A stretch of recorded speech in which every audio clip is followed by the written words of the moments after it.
Gusto nyo ba na iiyak siya sa sobrang pagka-miss sa inyo? Hello mga guys, kumusta kayo? Panibagong araw, panibagong video na naman tayo, and sa araw na ito ay isa na namang video ang aki ituturo sa inyo na simpleng gabay o simpleng pamamaraan na makakatulong sa atin. At bago ang lahat, gusto ko lang ma-disclaimer sa mga taong hindi naniniwala at hindi gusto ang mga kagaya nitong video. Please skip this video and maghanap kayo ng videos na gustong gusto nyo, dahil ang video na ito ay para lamang ito sa mga taong naniniwala and gusto mag-try. Sa lahat po ng mga nagko-comment po dito sa aking video, dito sa loob ng aking channel, mag-iingat sa lahat ng mga nagre-reply sa inyo na dinadala kayo sa kanilang WhatsApp and imo app upang makaiwas po tayo sa scam. Ngayon po, ituturo ko sa inyo paano siya iiyak kapag sobra kanyang na-miss. Yes po, gawin natin ito para sa kanya upang iiyak siya sa sobrang pagka-miss sa iyo.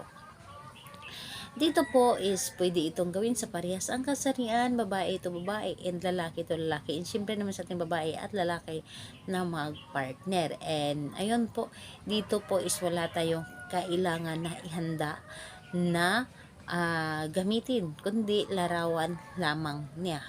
Larawan niya na nasa loob lamang ng inyong cellphone. Yes po, napakadali lamang.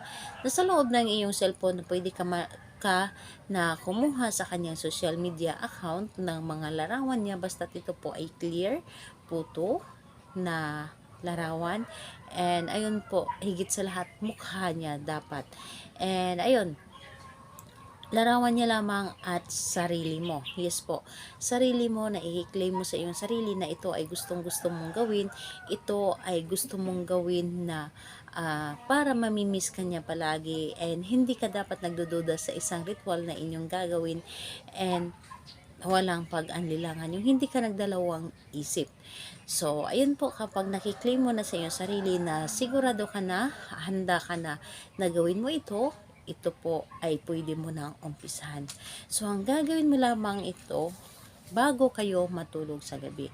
Yes po, dahil sa gabi po ay lalo na kapag tahimik ang paligid ay sobra-sobra po ang bisa nito, and napakabilis na gumana ang ating mga dapat gawin. So bago kayo matulog sa gabi, kunin po ninyo ang inyong cellphone. Kunin ninyo ang inyong cellphone at titigan po ninyo ang larawan ng taong mahal po ninyo. Titigan po ninyo ang larawan ng taong mahal ninyo, at kapag natitigan nyo na ito ng mga ilang segundo, dapat yung pagtitig mo sa larawan ng taong mahal ninyo, yung tipong niraramdam or yung taos puso po talaga na feel na feel po ninyo kung gaano mo siya kamahal. Yung ipapasa mo sa kanya kung gaano mo siya kamahal. Yes po. Titigan mo ito na may buong pagmamahal, at gaano mo siya kamiss, gaano mo siya kagusto na makasama, gaano mo siya gusto makita. Titigan mo ito, pagkatapos po ay pumikit lamang kayo. Pumikit at sabihin sa iyong isip, sa isip lamang. Sabihin sa iyong isip yung pangalan niya, apelyido, sobra-sobra mo akong mamimiss. Pangalan niya, apelyido, at isunod mo ang sobra-sobra mo akong mamimiss. So, sabihin mo yan ng 21 times.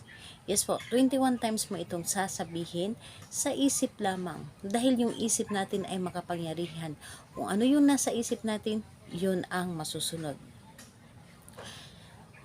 21 times, dapat po ay hindi kayo kumulang at hindi rin kayo sumobra. Dapat po ay sakto ang pagka-count ninyo habang iniisip ninyo, gumagawa kayo, na-meditate kayo, dapat nagka-count ng...